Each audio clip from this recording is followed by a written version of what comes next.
사랑하는 성도 여러분, 참 더운 여름이 이제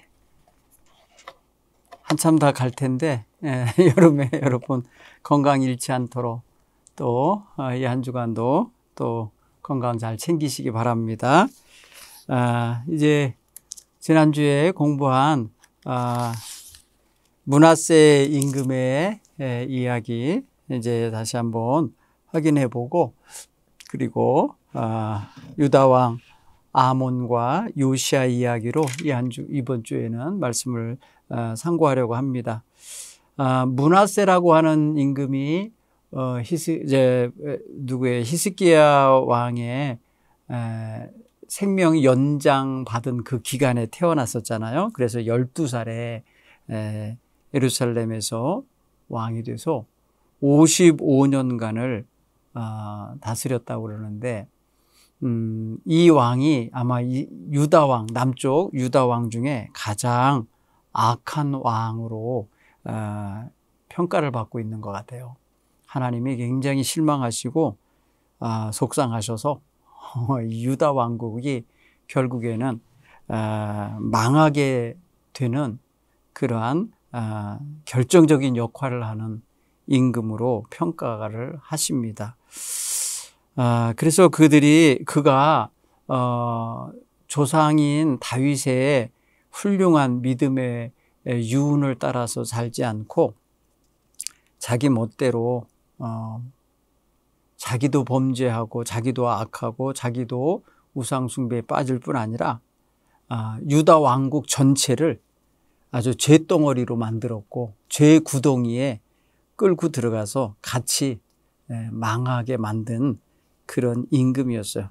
그래서 문하세를 평가할 때 문하세가 유다에게 범죄하게 하였다, 또 여호와 보시기에 악하게 행하였다, 그것 외에도 무죄한 자의 피를 심히 많이 흘리게 만들었다, 예루살렘 이 끝에서 저 끝까지 가득하게 했다.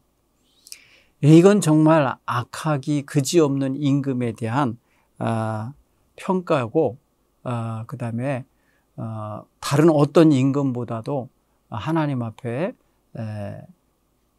버림당하는 그런 역할을 하고 말았다, 이렇게 돼요. 그래서 이 사람은요, 죽어도 다윗 왕가의 그 묘실에 묻히지 못하고 어떻게 묻히냐면은 궁궐 동산, 그 우사의 동산이라는 곳에 그냥 묻혀요. 그냥 조상들과 함께 대열에 참여하지 못하고 따로 묻히는 게 돼요. 어쨌든 간에 55년을 다스렸지만 때가 되니까 죽지 않겠어요. 죽게 됐을 때에 그의 아들 아몬이 왕 노릇하는데, 아몬은 22살에 임금이 돼서 예루살렘에서 길게 다스리지 못하고 2년간 다스렸다고 그래요. 아몬은 그 아버지 문하세가 악하게 행한 그 길을 그냥 본대로 따라갔어요. 그래서 여호와 보시기에 악하게 행동했고, 또 아버지가 섬기던 우상을 그대로 따라 섬기고 그것들을 경배했다. 그래서 바로 하나님께서 싫어하시는 율법의 첫 번째, 두 번째 계명을 정면으로 어기는 그러한 임금의 대열에 서고 말았어요. 그의 조상들의 하나님 여호와 하나님을 섬기는 법도에서 떠나서 이것을 그냥 여호와를 버렸다라고 표현하는데, 그런 길에서 떠나서 죄악길에서 우상 숭배와 온갖 하나님이 원치 아니하시는 악행을 저지르는 길에서 살았습니다. 그러게 돼서 그런지 아니면 그것에 대하여 염증을 느꼈는지 그의 신하들이 그를 반역해서 왕궁에서 그를 암살했습니다. 암살당하는 임금의 운명은 굉장히 불행한 운명이고, 또 왕이 신하들에게 반역을 당한다, 암살을 당한다라고 하면은 상당히 그게 뭐라 그럴까요? 안 좋은, 그죠?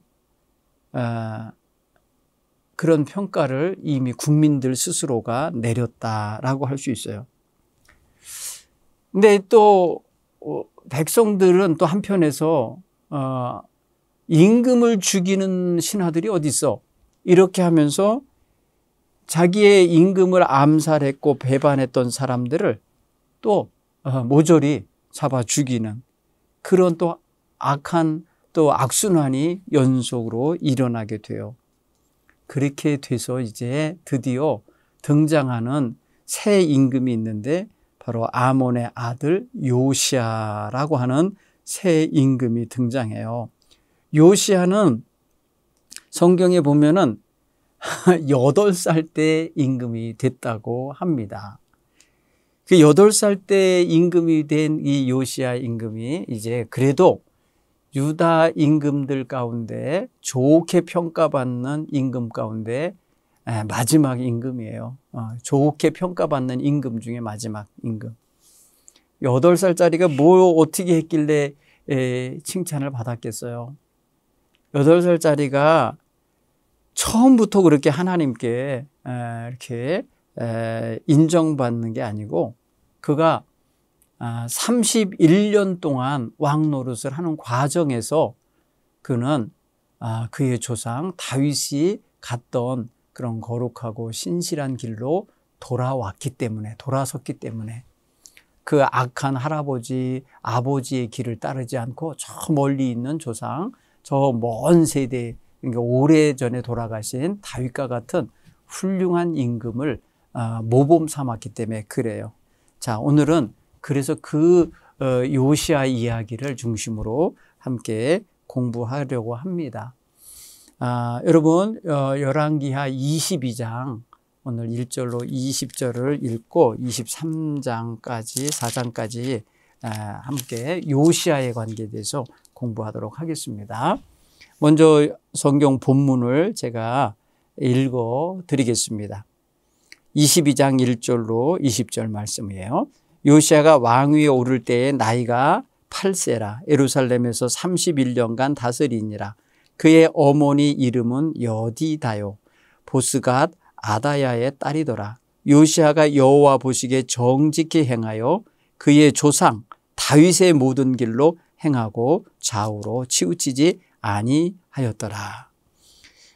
요시야 왕 18째 해에 왕이 무술람의 손자 아살리야의 아들 서기관 사반을 여호와의 성전에 보내며 이르되 너는 대제사장 hil기야에게 올라가서 백성이 여호와의 성전에 드린 은 곧 문 지킨 자가 수납한 은을 계산하여 여호와의 성전을 맡은 감독자의 손에 넘겨 그들이 여호와의 성전에 있는 작업자에게 주어 성전에 부서진 것을 수리하게 하되 곧 목수와 건축자와 미장이에게 주게 하고 또 제목과 다듬은 돌을 사서 그 성전을 수리하게 하라. 그러나 그들의 손에 맡긴 은을 회개하지 말지니 이는 그들이 진실하게 행함이니라. 대제사장 hil기야가 서기관 사반에게 이르되 내가 여호와의 성전에서 율법책을 발견하였노라 하고 hil기야가 그 책을 사반에게 주니 사반이 읽으니라. 서기관 사반이 왕에게 돌아가서 보고하여 이르되 왕의 신복들이 성전에서 찾아낸 돈을 쏟아 여호와의 성전을 맡은 감독자들의 손에 맡겼나이다 하고 또 서기관 사반이 왕에게 말하여 이르되 제사장 hil기야가 내게 책을 주더이다 하고 사반이 왕 앞에서 읽음에 왕이 율법책의 말을 듣자 곧 그의 옷을 찢으니라. 왕이 제사장 hil기야와 사반의 아들 아히감과 미가야의 아들 악볼과 서기관 사반과 왕의 시종 아사야에게 명령하여 이르되 너희는 가서 나와 백성과 온 유다를 위하여 이 발견한 책의 말씀에 대하여 여호와께 물으라. 우리 조상들이 이 책의 말씀을 듣지 아니하며 이 책에 우리를 위하여 기록된 모든 것을 행하지 아니하였으므로 여호와께서 우리에게 내리신 진노가 크도다.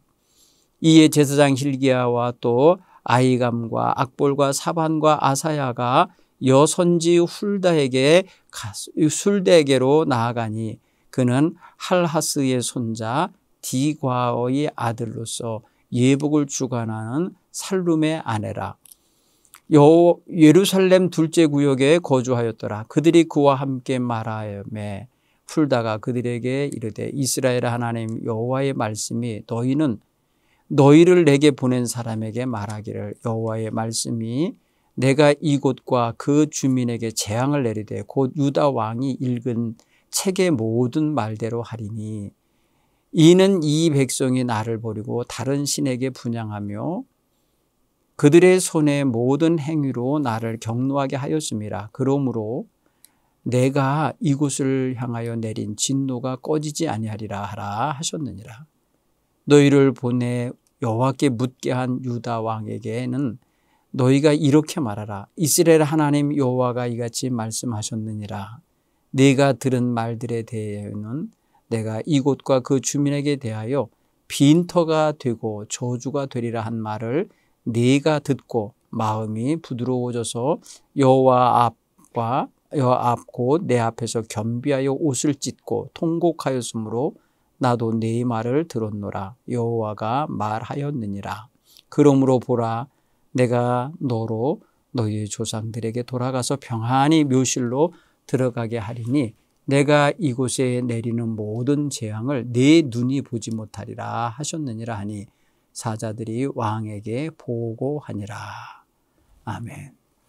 자, 오늘 이 8살 때에 왕이 된 요시야가 18번째 되던 해에 왕이 된 지, 그러니까 이제 아마 나이로는 26살이 됐을 때겠죠. 왕 노릇한 지 18년이 됐을 때에 어느 날 요시야가 자기 눈에 띄었고 자기가 인식했기에 아마 명령을 내렸을 것 같아요. 성전이 지금 허물어져 가고 있다는 걸 알았어요. 성전이 퇴락하고 여러 가지 부서지고 있다는 걸 보고 이제 성전에 백성들이 드나들면서 성전세를 낸 은세겔이 있는데 그것을 다 쏟아다가 성전 맡아 관리하는 자에게 넘겨서 그것을 수리하게 하라고 지시를 한 거예요. 물론 이 모든 일의 총책임자는 대제사장 hil기야라는 사람이에요. hil기야는 하나님께 제사를 집례해야 될 사람인데 사실 그전에는 아마도 온전한 하나님에 대한 예배를 할 수가 없었을 거예요. 왜 그런가 하면은 므낫세라는 왕이 55년 동안 가증한 우상숭배를 앞장서서 섬겼기 때문에 제사장들이 있어봐야 제사장다운 역할을 못했던 거죠. 그러면 이 므낫세의 아들 아몬이라는 임금도 2년 동안 똑같은 짓을 했으니 57년간 그랬다고 생각을 해보세요. 뭐가 됐겠어요? 여러분 57년이면 거의 2세대입니다. 2세대 가까이가 하나님을 예배하지 않았고 하나님의 성전을 찾지 않았고 하나님의 성전을 관리하지 않았다면 그 건물이 낡아지죠. 낡아지게 돼 있고 엉망이 되는 거예요. 자, 그런데 성전을 수리하던 과정 속에서 놀라운 일이 일어나요. 그게 뭐예요? 버려졌거나 숨겨져 있었던 여호와의 성전에서의 율법 발견이에요. 율법책 발견. 아마도 누군가가 다 없애버리라고 했을 때에 그가 아마 숨겨놨을 수도 있어요. 누군지 몰라요. 그러나 하나님의 말씀책이 율법책이 발견됐다고 표현하잖아요. 발견됐다는 소리가 뭐예요? 평소에 사용하던 걸 발견했다고 하진 않아요. 감춰져 있거나 숨겨져 있거나 아니면은 버려져 있거나 아니면 어디 있는 줄도 모르고 방치되어 있었거나 뭐 그런 거 아니겠어요? 그래서 하나님의 성전에서 하나님의 말씀인 율법이 홀대당하고 있었던 거예요. 있으나 마나 했던 거고 누구도 찾아서 읽지 않았고 누구도 그 말씀을 찾아서 공부하지 않았고 또 그것으로 백성을 지도하지 않았다는 뜻이에요. 여러분 이 보면은 느껴지죠? 거의 60년 가까이 그렇게 됐던 거 아닙니까? 에? 그렇게 생각해 보면은 불행한 역사였음을 볼 수 있어요. 하나님의 말씀이 읽혀지지 않았고 전파되지 않았고 가르쳐지지 않았고 전혀 백성들에게 다가가지 않았던 사실을 아는 거예요. 그래서 이 책을 발견한 이 대제사장, 이게 뭔 책이지 하다가 아마 읽어봤겠죠. 읽어보고 나서 이것을 서기관인 사반에게 가져다 줬어요. 서기관은 누구예요? 하나님의 말씀책을 관리하고 복제하고 이렇게 사본을 만들어내고 낡아서 떨어지는 부분들 보수하고 막 이러면서 특별히 관리해주는 그런 역할을 했어요, 서기관들이. 그런데 그에게 가서 보니까, 서기관이 가서 읽어보니까 놀라운 말씀이 그 안에 담겼다라는 것을 아는 거예요. 그래서 그 말씀을 책을 듣고 난 다음에 가지고 임금에게 갔어요. 요시야 임금에게 가서 이 말씀을 왕 앞에서 읽어줬어요. 낭독을 한 거예요. 우리가 생각하면요, 바로 저는 이제 추측이 되는 게 이제 신명기 쪽을 읽었을 것 같아요. 신명기, 예를 들어서 신명기 어느 한 부분을 읽었다, 28장을 읽었다고 생각해 보면 28장 15절 이하에 보면 너희가 이렇게 하면은 저주를 받을 것이다 뭐 한 게 나오는데, 그들의 현재 역사적인 현실에서 그 짓을 하고 있었고요. 악한 짓을 했고 저주를 받을 역사를 만들어 가고 있었거든요. 그래서 그런지 몰라도요, 요시야 임금이 그 이야기를 듣자마자 말씀을 들을 때에 옷을 찢으며 탄식을 하게 되는 거예요. 지금 우리나라에 임하여 있는 이 모든 진노, 여호와 하나님께서 우리에게 내리신 이 모든 진노는 여기 기록된 말씀대로 우리 조상들이 살지 못했기 때문이다. 여기 우리를 위해 기록된 말씀을 우리가 지키지 않아서 결국에는 이런 진노를 당하는 것이다, 이렇게 여기고요, 너무너무 탄식하며 회개하는 마음을 품게 됐어요. 그리고 이 마음을 품고 난 다음에 예루살렘 둘째 구역에 거주하고 있었던 선지자에게 보냈어요. 여선지자. 당시에 여선지자 훌다라는 여인이 있었는데 여자이면서 하나님의 말씀을 전해주는 그런 선지자였던 것 같아요. 그 여인에게 가서 이러이러한 일이 있었노라고 말하면서 그 책에 대하여 말하니까 이 여인이 말합니다. 나에게 너희를 보낸 사람에게 말해라 하면서 이 여호와의 말씀이 내가 이곳과 이곳 주민들에게 재앙을 내린다. 그 이곳이라는 게 바로 예루살렘이에요. 예루살렘과 예루살렘 백성들에게 재앙을 내릴 것이다. 이 책에 기록된 대로 내가 다 할 거다. 왜냐하면은 이 백성이 나를 버리고 다른 신에게 분향하고 그들의 손이 모든 행위가 나를 경노하게 하는 악행이었다라는 거예요. 내가 그래서 진노를 내리되 꺼지지 않는 진노를 내가 내릴 거다 하면서 오늘 15, 16, 17절에 그 훌다 선지자를 통해서 하나님이 하실 이야기를 말씀해 줘요. 그리고 다시 또 말합니다. 나에게 너희를 보내서 여호와의 뜻을 묻는 유다 왕에게 가서 말해라. 이스라엘 하나님이 말씀하시는데 네가 이 읽어주는 이 성경 말씀 읽어 들은 대로, 이 들려진 대로 다 행할 건데 네가 이 말을 듣고 마음이 부드러워지고 옷을 찢으며 회개하는 것을 내가 들었고 보았기에 내가 이 모든 일은 네 눈앞에서, 네 눈이 보는 데에서는 하지 않겠다. 이 말은 뭐냐면 예루살렘과 예루살렘 주민에게 내리는 심판, 재앙을, 진노의 역사를 요시야 당대 그 사람 눈이 펼쳐지고 보고 있는 동안에는 행하지 않겠다. 이렇게 말씀을 하신 거예요. 자, 가만히 보세요. 늦게 알은 거죠. 요시야는 8살에 왕 됐다 그랬잖아요. 8살 외기가 엉겹결에 왕 되지 않았겠어요? 그렇죠? 다른 임금거리가 할 사람이 없으니까 됐을 텐데 그에게는 곁에서 도와주는 사람이 아마 엄마였을 거예요. 엄마도 있고 또 정치적인 참모들이 아마 있었겠죠. 그런데 그가 18년이 왕노릇을 하는 동안에 성숙하잖아요. 스스로 판단할 줄 알게 되고 옳고 그른 걸 분별할 나이가 되잖아요. 그러니까 그가 행한 게 하나님의 성전이 이렇게 방치되고 이렇게 퇴락하게 나서는 안 되겠다, 수리해야 되겠다라는 마음이 드는 거고, 거기에 성전세를 모아놓은 괴가 있으니 그거를 다 쏟아다가 그 모든 것을 목수들하고의 미장이들에게 그리고 그 관리하는 자들에게 맡겨서 그걸 다 수리하게 해야 되겠다라고 생각한 거 보면 이 사람이 생각이 좋게 돌아간 거죠. 성경의 본문에 보면은 그렇게 돌아가게 됐을 때에 그를 평가한 것일 거예요.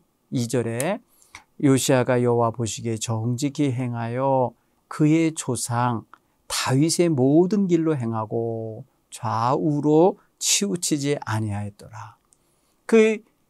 이런 게 22장 2절에 요시야에게 대한 이 평가는, 그래서 요시야가 26살에 행동하고 있는 이런 것과 아주 일맥상통하는 일인 거예요. 여호와 앞에 정직히 행하고 그의 조상 다윗의 길로 행하는 태도예요, 이게. 물론 다윗 때는 성전이 없었지만은 지금 여호와 하나님을 영화롭게 하고 여호와 하나님의 말씀대로 살았던 조상 다윗의 모습을 본받으려고 했었을 게 분명히 증거되고 있잖아요. 그러다 보니까 이 사람의 삶이 좋게 평가받게 되는 거예요. 하나님의 말씀을 듣고 난 다음에 가슴이 아프고 우리와 우리 조상들의 죄가 결국에는 이런 진노를 자초하게 됐구나 하면서 회개하는 심정을 가지고 옷을 찢으며 탄식한 거 아니겠습니까? 이 회개의 역사가 그를 바로 세워가게 한 거예요. 자, 그의 할아버지, 요시야의 할아버지가 므낫세였잖아요. 므낫세가 하나님 앞에 저지른 죄악이 굉장히 많아요. 그렇죠? 21장 2절로 6절의 말씀을 보면은 21장 2절에 이렇게 이방 사람의 가증한 일을 따랐다 이렇게 표현했고, 3장 첫 부분에 산당을 다시 세웠다라고 했고, 3절 중반절에 보면은 바알을 위하여 제단을 쌓고 아세라 목상을 만들어 세웠다는 거예요. 그리고 그 뒷부분에 보면 하늘의 일월 성신을 경배하고 섬겼다. 이게 다 뭐예요? 산당, 바알 우상 제단, 아세라 목상, 하늘의 일월 성신 경배, 다 우상 숭배죠. 그리고 21장 5절에서 7절에 특히 5절 7절 보면은 여호와의 성전 두 마당에 하늘의 일월 성신과 아세라 목상을 어디다가 세웠어요? 여호와의 성전에다가 하늘의 일월 성신 별과 해와 달과 뭐 이런 것들을 형상을 만들어 세웠고, 아세라 목상, 곧 뭐예요? 아세라 목상은 땅의 신 여신이에요. 대지의 여신상을 만들어 놓은 거예요. 아주 지저분한 우상이에요. 제가 가보니까. 아세라 우상이라는 걸 제가 이제 로마 성지순례를 가서 로마 바티칸 박물관에 전시된 걸 보니까 아주 그냥 음란하고 지저분한 거예요. 그냥 여인상인데 나신으로 만들어 놨는데요. 홀랑 벗겨 있는 여인의 모습인데 가슴이 수십 개가 매달려 있어요. 온 배가 다 그냥 젖가슴이에요. 이게 뭘 말하느냐면 풍요를 말하는 거래요. 그게. 이런 것들을 만들어서 여호와의 성전 마당에 세웠다는 거 아닙니까? 이 므낫세가. 그리고 6절에 보면 뭐라 그래요? 자기 아들을 불 가운데로 지나가게 해서 점을 쳤다는 거예요. 불 가운데로 지나가서 점을 치게 하는 게 이게 인신제사 형태의 모압 종교의 한 모습을, 모압의 우상 숭배하는 모습을 따라서 그 행위를 하는 거예요. 그리고 6절 하반절에 보면 뭐예요? 사수를 행하며 신접한 자, 박수, 무당 같은 자들을 신임했다. 다 제거하게 될 대상인데 신임했다는 소리는 뭐예요? 곁에 두고 그들을 자기의 정치 참모나 저기로 했다는 뜻 아니겠어요? 이게 바로 요시야의 할아버지요 아버지가 행한 죄의 제목들이에요. 그런데 이런 것 속에서 태어나서 8살이 먹은 거고 8살이 먹어서 왕이 되어갖고 그런 하나님을 섬기는 법을 모른 채 살던 이 요시야 임금이 성전을 뭐랄까요 수리하다가 발견한 이 율법 체계에 대하여 기가 막힌 빗나간 자신들의 삶의 모습을 보게 된 거잖아요. 그래서 이 모든 것들에 대하여 다시금 원상복구시키는 작업을 이제 23장에 가면은 이제 단행하게 돼요. 종교개혁이에요. 자, 근데 종교개혁 하기 전에 지금 우리 뭐랄까요 요시야가 나이를 이제 점점 철들어가고 왕 노릇을 제대로 하고 그러면서 이제 어느 정도 국가 행정도 뭐 장악했겠고 뭐 다 보다 보니까 종교적으로 너무나 지금 하나님의 성전이 홀대당하고 무관심하고 대충 되었다라는 걸 알고 아마도 이것을 정직 하나님 앞에 바로 세워야 되겠다 하면서 하지 않았을까 싶어요. 이제는 우리가 요시야에 대하여는 우리가 좀 더 읽고 이제 분석을 해야 되겠지만요. 요시야는요, 열왕기상 13장 2절에 보면은 그런 임금이 태어날 거라고 하는 예언이 있었던 아들이에요. 이 사람은요. 자, 제가 한번 그곳에 찾아가서 한번 읽어 드릴게요. 요 열왕기상 여러분도 한번 성경을 찾아서 가보세요. 열왕기상 13장 2절에 이래요. 하나님의 사람이 제단을 향하여 여호와의 말씀으로 외쳐 이르되 제단아 제단아 여호와께서 이와 같이 말씀하시기를 다윗의 집에 요시야라 이름하는 아들을 낳으리니 그가 내 위에 분향하는 산당 제사장들을 내 위에서 제물로 바칠 것이요 또 사람의 뼈를 내 위에서 사르리라 하셨느니라 하고 이렇게 표현해서 여기 보면은 다윗의 집에 요시야라고 하는 이름하는 아들이 낳아질 건데 그가 태어나서 그가 이제 이 우상의 제단을 다 파괴하게 될 날이 올 거다. 이 우상의 제사장들을 다 제거할 날이 올 거다. 네가 만들어 놓은 이 산당, 이 우상의 제단 위에서 그 우상을 섬기던 제사장들을 거기서 태워 죽게 될 거다. 이게 뭐예요? 요시야가 나타났을 때에 요시야가 그렇게 우상 숭배하는 자들, 하나님 앞에서 벗어나게 만들었던 자들을 다 제거할 거라고 하는 사실을 예언한 거예요. 이게 300년 전이에요. 요시야가 태어나기 전 300년 전. 약. 생각해 보면 참 하나님께서는 굉장히 오랫동안 기다리신 건지도 몰라요. 이 요시야가 8살이 되어서 왕이 되기까지 급히 올리시는 걸 보니까 너무 급하신 것 같아요. 끝까지 갈 때까지 간 모습을 보고 견디시지 못하신 것 같아요. 오늘 어쨌든 간에 이 얘기를 들어보면은 요시야가 여호와 보시기에 정직히 행하고 다윗의 길로 행했고 좌우나 우로 치우치지 않았다는 말은 무엇을 기준으로 좌로 우로나 치우치지 않았다는 소리냐면 그가 발견한 이제 하나님의 말씀의 책, 거기서 말하는 율법을 따라서 잘 지켰다라는 그런 의미가 담겨 있는 거예요. 그래서 율법 준수를 잘한 임금에 대해서 성경 열왕기상 하에서는 정말 긍정적인 평가를 받는 그런 기준이 돼요.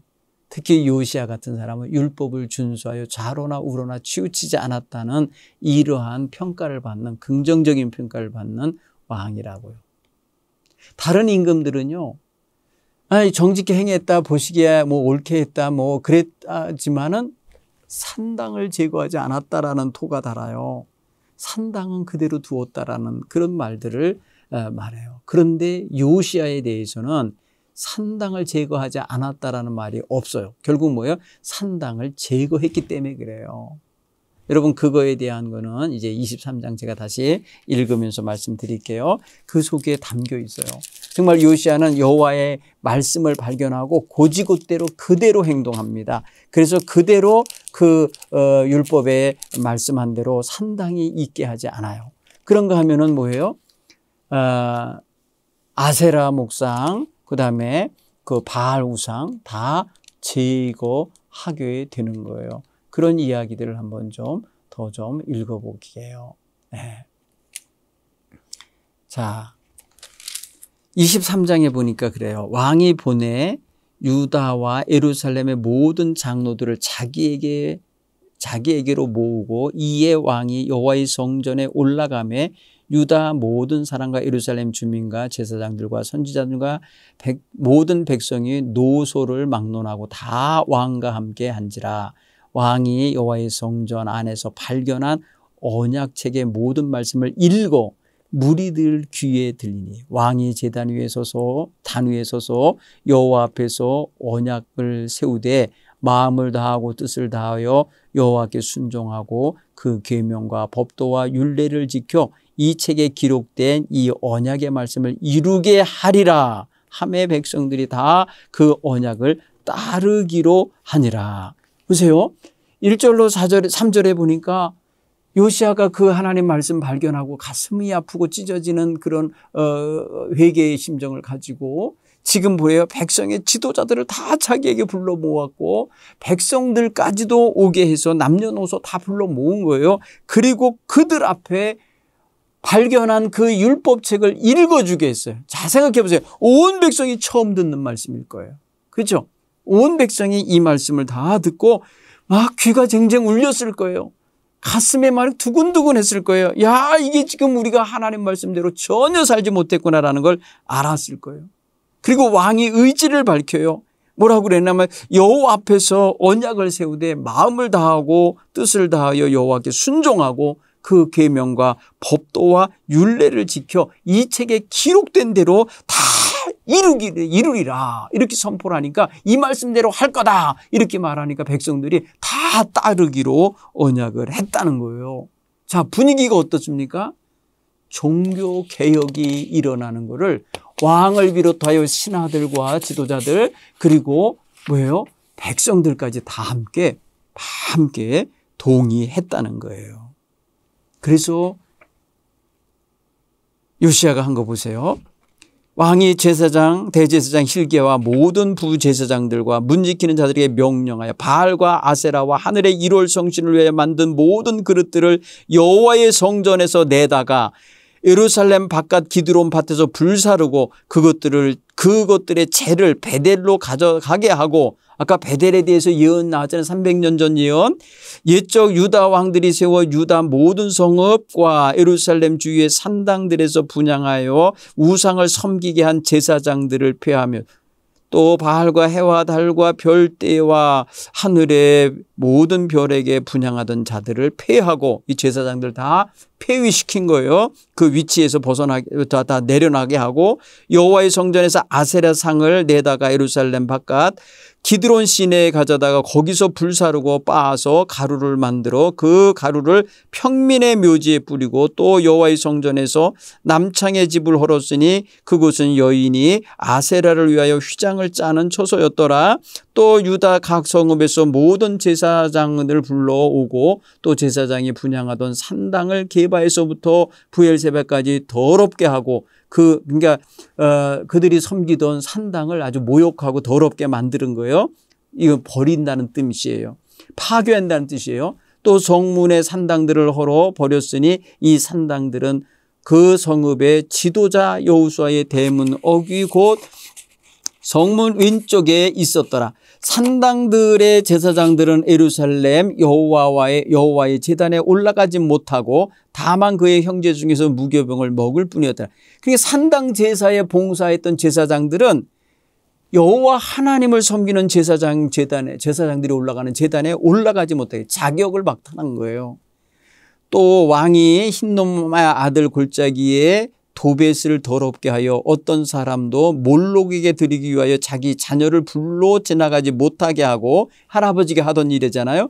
또 여러 왕이 태양을 위하여 드는 말들을 제하여 버렸으니 이 말들은 여호와의 성전으로 들어가는 곳에 근처 넷이 나단 멜렉의 집 곁에 있던 것이며 또 태양 수레를 불사르고 유다 여러 왕이 아하스의 다락 지붕에 세운 제단과 므낫세가 여호와의 성전 두 마당에 세운 제단들을 왕이 다 헐어 그것을 빻아내려서 그것들의 가루를 기드론 시내에 쏟아버리고 또 예루살렘아 멸망의 산 오른쪽에 세운 산당들을 왕이 더럽게 하였으니 이는 옛적에 이스라엘 왕 솔로몬이 시돈 사람의 가증한 아스다롯과 모압 사람의 가증한 그모스와 암몬 자손의 가증한 밀곰을 위하여 세웠던 것이며 또 왕이 석상들을 깨뜨리며 아세라 목상들을 찌고 사람의 해골로 그곳을 채웠더라. 보십시오. 지금 제일 먼저 우상 숭배를 장애하게 만들고 이방 종교의 센터 역할을 했던 산당들을 모조리 다 파괴하고 거기에 세워진 우상들 또 그 산당들을 다 제거하는 거예요. 그리고 솔로몬 이후에 여기저기 세워져 있는 그 우상들, 시돈의 우상, 그다음에 모압의 우상, 암몬의 우상, 뭐 여러 가지 석상들을 다 깨트리고 버리는 이런 역할. 대청소를 하고 있다는 걸 볼 수 있어요. 요시아가 종교적 개혁을 행하는데 우상 제거를 전적으로 앞세워서 했고 우상 숭배를 앞세워 행하던 장소였던 산당들을 파괴하고 더럽히고 제거하는 일을 하고 있는 거예요. 굉장하죠. 자, 그리고 15절에 보면 이렇게 말해. 23장 15절 이스라엘에게 범죄한 느밧의 아들 여로보암이 베델에 세운 제단과 산당을 왕이 헐고 또 그 산당을 불사르고 빻아서 가루를 만들며 또 아세라 목상을 불살랐더라. 요시아가 몸을 돌이켜 산에 있던 무덤들을 보고 보내어 그 무덤에서 해골들을 가져다가 제단에서 불살라 그 제단을 더럽게 하니 이 일은 하나님의 사람이 전하였더니 그 전한 여호와의 말씀대로 되었더라. 아까 말씀드렸잖아요. 그렇죠? 열왕기상 13장 2절에서 하나님의 사람이 베델의 산당에 대하여 이 산당이 이제 앞으로 무너지게 될 건데 여기서 봉사한 제사장이 여의 제단에서 불태워지고 사람의 뼈가 네 제단 위에 있게 될 거다 하는 예언이 있었잖아요. 300년 전 예언. 그게 지금 요시아에 의해서 지금 시행되고 있는 거예요. 자, 그러면 보세요. 요시아가 성전 수리를 하지 않았으면 하나님의 율법책은 감춰지고 숨겨지고 아니면 버려진 채로 발견되지 못하고 있었을 거예요. 그런데 성전 수리를 하게 됨으로써 말씀이 발견되어졌고 말씀이 발견되므로 그 말씀을 읽게 됐고 말씀을 읽게 되니까 깨달았고 깨달으면서 자신들이 얼마나 빗나간 줄을 알았기 때문에 돌이키는 일을 한 건데 바로 이 돌이키는 행동 그 자체들이 다 뭐냐? 개혁이 되는 거예요. 종교 개혁이 됐고 생활 개혁이 됐고 나라 전체가 새롭게 재정비되는 이러한 역사를 가져오게 한 거예요. 여러분 말씀의 역사가 이렇습니다. 자, 1차적으로 한 게 바로 이거예요. 가장 죄악을 저지르고 만들었던 그 현장을 없애고 그런 도구들을 없애고 그런 존재들을 없앤 거예요. 그런 일을 수행하던 제사장들을 제거한 거예요. 그리고 또 강력하게 행한 게 뭐냐면 전 백성에게 유월절을 지키게 했어요. 여호와를 위하여 유월절을 지키게 했어요. 왜?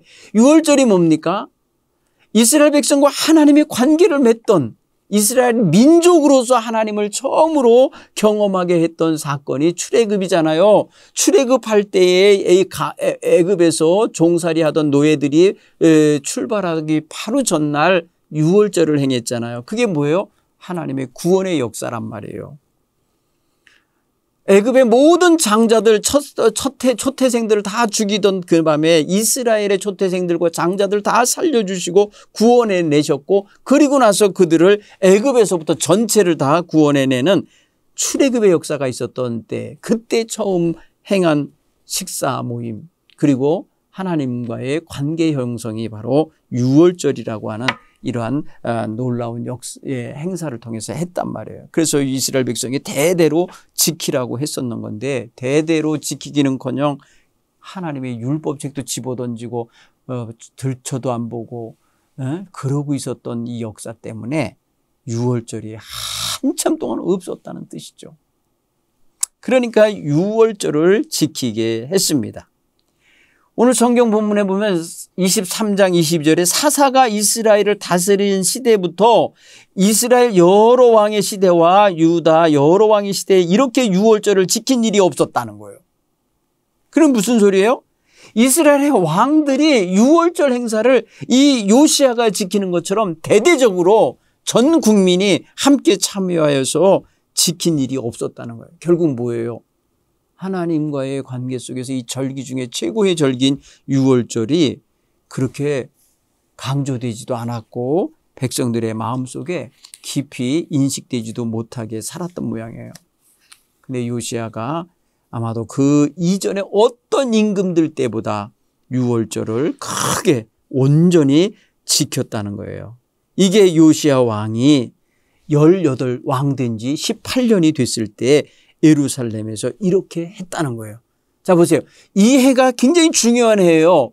요시야 임금이 8살의 임금이 돼서 18번째 되는 해. 그러니까 26살이 되던 그 해에 성전 수리를 하는 큰 일을 했죠. 율법책을 발견하게 됐죠. 율법책을 읽고 깨닫고 그대로 개혁을 했죠. 이게 바로 놀라운 요시야의 종교개혁의 시작과 과정과 결과라는 거예요. 자, 그리고 요시야가 이제 어떤 개혁을 추가로 하느냐면 23장 24절에 보니까 요시야가 또 유다 땅과 예루살렘에서 보이는 신접한 자 점쟁이 드라빔과 우상과 모든 가증한 걸 다 제거하였으니 이는 대제사장 hil기야가 여호와의 성전에서 발견한 책에 기록된 대로 율법의 말씀을 이루려 함이라. 여기 보니까 뭐예요? 그의 할아버지가 저지른 죄 가운데 하나가 뭐예요? 박수, 무당들, 점쟁이들, 이 사수를 행하는 자들을 뭐 했어요? 우대하고 그들을 곁에 두고 이렇게 사용하던 것들을 지금 요시야는 다 그들을 신접한 자, 점쟁이들, 드라빔을 섬기는 자들, 가증한 짓을 하는 자들을 다 제거하였으니 이랬어요. 결국 뭐예요? 미신 섬기던 것들 다 없앤 거예요. 우상 숭배에 형상을 만들어 놓고 지키는 자들도 다 제거했지만 이렇게 점치고 사람들을 지배하고 이끌어가던 이런 자들의 모든 것도 다 제거했다라는 거예요. 자, 요시야에 대해 이렇게 말하면 요시야와 같이 마음을 다하며 뜻을 다하여 힘을 다하여 모세의 모든 율법을 따라 여호와께로 돌이킨 왕은 요시야 전에도 없었고 후에도 없었다는 거예요. 자, 여러분 이게 열왕기하 23장 25절에 요시야에 대한 이 평가는 대단하게 중요한 평가예요. 요시야 같이 마음을 다하고 뜻을 다하고 정성을 다하고 힘을 다해서 모세의 율법과 거기 기록된 말씀대로 왕이 자기의 생활도 개혁하고 나라도 개혁하고 종교도 개혁하고 이렇게 했던 임금이 없었다는 거예요. 그 결국 뭐예요? 이게 요시야를 아주 높이 평가하는 거예요. 얼마나 멋있습니까? 그렇죠? 그런데 성경은 정말 마음 안타깝게 하는 기록이 하나 더 남았어요. 그게 뭐냐? 그러나 이렇게 하면서 기록된 게 나와요. 26절에 그러나 여호와께서 유다를 향하여 내리신 그 크게 타오르는 진노를 돌이키지 아니하셨다. 하나님이 이 나라를 심판할 거다 했던 계획을 철회하지 않으셨어요. 왜? 이는 므낫세가 여호와를 경노하게 한 그 모든 경노 때문이라. 그건 뭐예요? 요시야가 이렇게 종교개혁을 하고 깨끗하게 하고 바르게 돌이키고 바로 세웠지만은 그의 할아버지가 저지른 죄에 대하여 하나님이 용서하지 않겠다고 하신 거예요. 그래서 그 죄를 대하여 경노하심을 거두지 않으셨다는 거예요.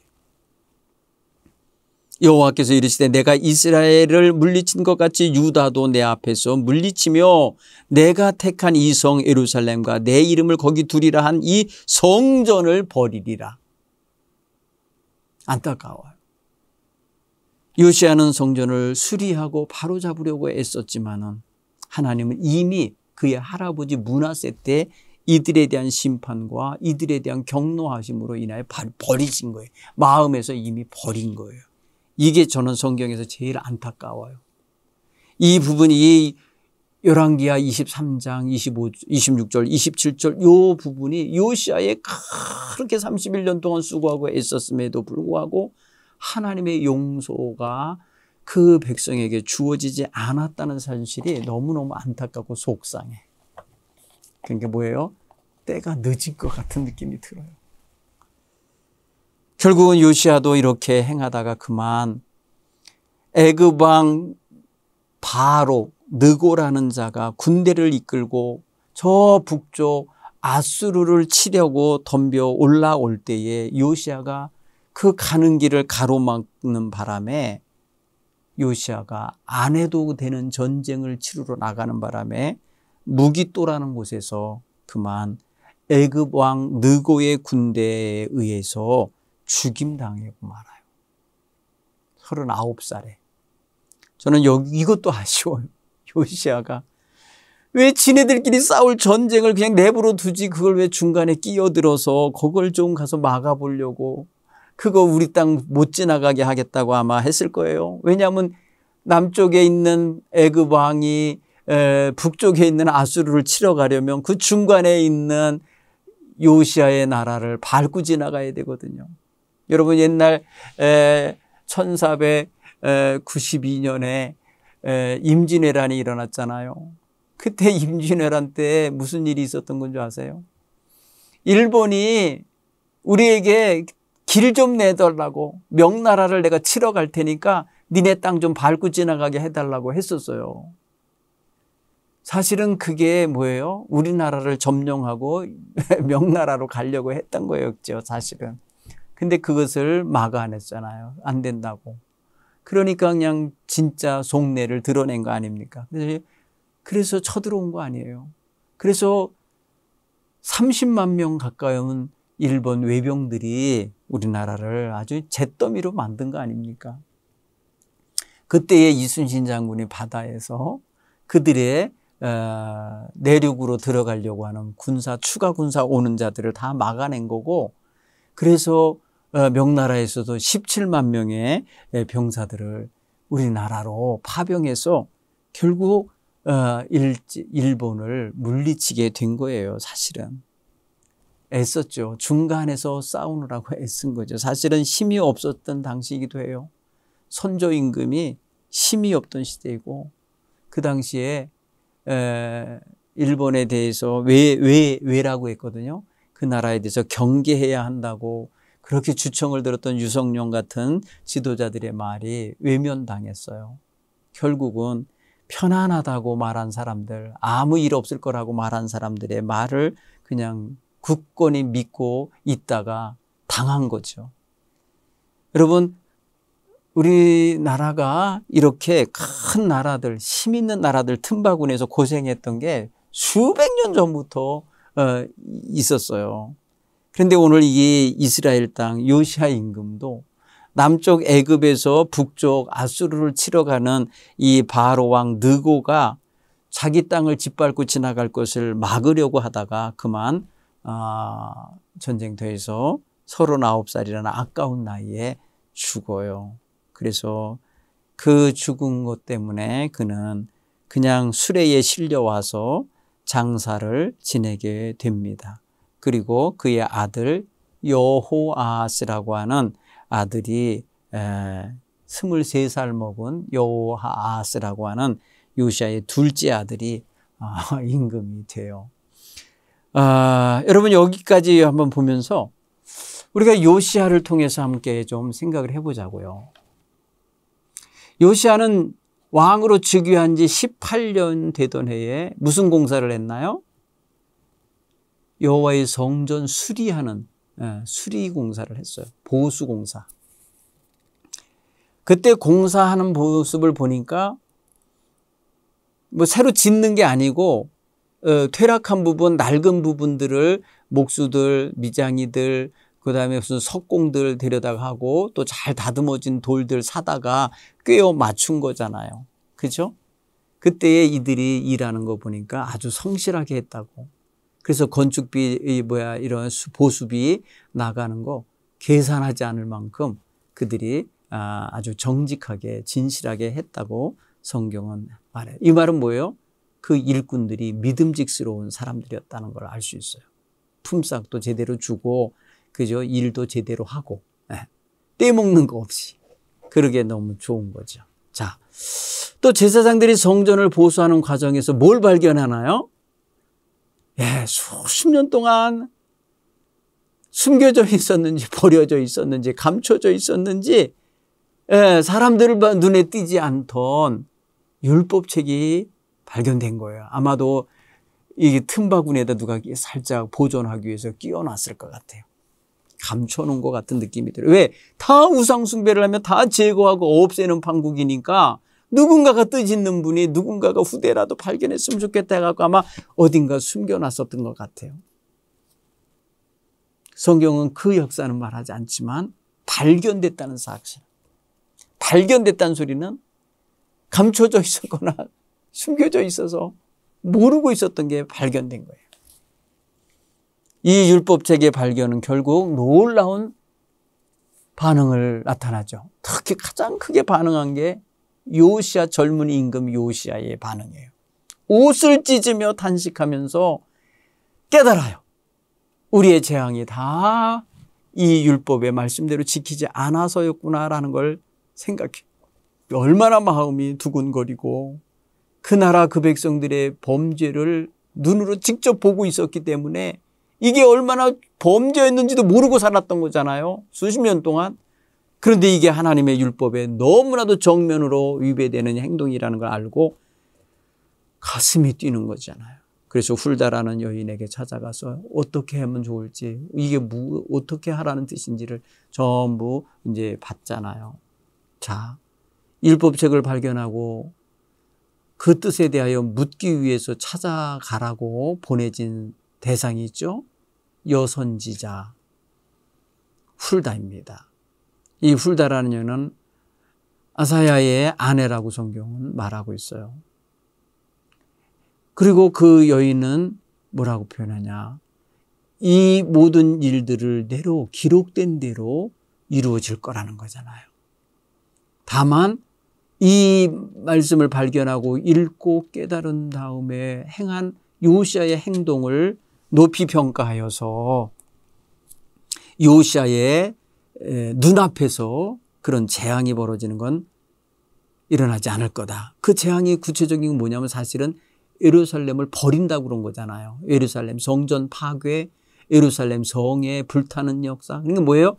전쟁으로 망하게 되는, 나라 망하는 꼴은 요시야 왕으로 하여금 보지 않게 하겠다. 이렇게 말했어요. 이거는 또 하나의 요시야에 대한 배려이기도 하고, 요시야가 잘했기 때문에 하나님이 진노를 유보한 것일 수 있다. 이렇게 생각이 되죠. 유보죠. 사실 하나님의 진노가 조금 늦게 오는 거죠. 왜? 요시야의 31년 다스리는 기간을 지나서 하시려고 하기 때문에 그래요. 자, 그 다음에 여러분 또 잘 경험해봐서 알지요? 읽어서 알지요? 요시야가 그 말씀대로 이제 행한 행동을 보면 뭐예요? 이방 우상을 섬기는 제단들, 산당들을 다 제거했다는 거예요. 그리고 그 산당 제사와 우상 숭배에 앞장섰던 제사장들 다 보직 해임시키고 제거한 거예요. 그리고 제사장 가문의 자손들도 역시 산당에 올라갔던 제사장들은 제단에 올라가지 못하도록, 여호와의 제단에 올라가지 못하게 자격 박탈을 했다는 거예요. 다만 형제들이 가져다 주는 떡이나 얻어먹고 사는 말 그대로 정말 제사장답지 못한 위치에 있게 했다는 거예요. 그리고 우상 숭배를 하는 방식 가운데 자식을 불로 지나가게 하며 점치는 거, 몰록 제사 드리는 거 다 없앴고 1월 성신 형상들, 아세라 우상 형상들 다 제거했어요. 그리고 므낫세 임금 요시야의 할아버지 때부터 만든 것만 아니라 솔로몬 당시 때부터 그 나라에 여기저기 자리 잡혀 있는 우상 숭배 제단들을 다 제거하고 부서뜨리고 그것을 위해 일했던 자들을 다 제거했다라는 거죠. 다 빻아서 불에 태워서 재가 되게 해서 그렇게 해서 기드론 골짜기에 갖다 뿌려버렸고 평민의 무덤가에 뿌려버렸다. 이렇게 말합니다.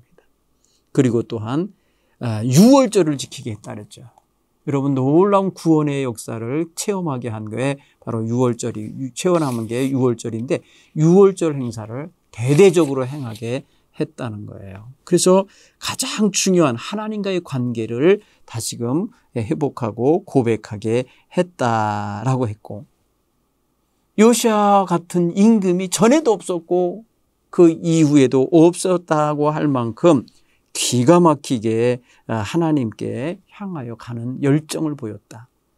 여호와의 율법을 준수하는 데 힘을 썼다라고 했습니다. 사랑하는 성도 여러분, 이제 이 말씀을 우리의 삶 속에 한번 적용해 보자고요.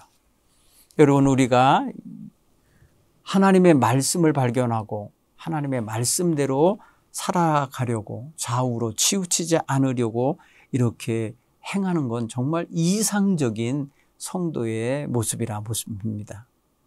행여라도 여러분 바른 삶의 길이 아닌 빗나간 삶을 살고 있다면 돌이키셔야 돼요. 내가 지금 빗나간 삶을 살고 있구나라고 깨달아지게 하시는 말씀을 받으면 그 말씀이 조금 아프게 들려도 조금 제 자존심이 상하게 들려도 받아들이셔야 돼요. 아멘. 여러분 그래야 고쳐집니다. 그래야 끊습니다.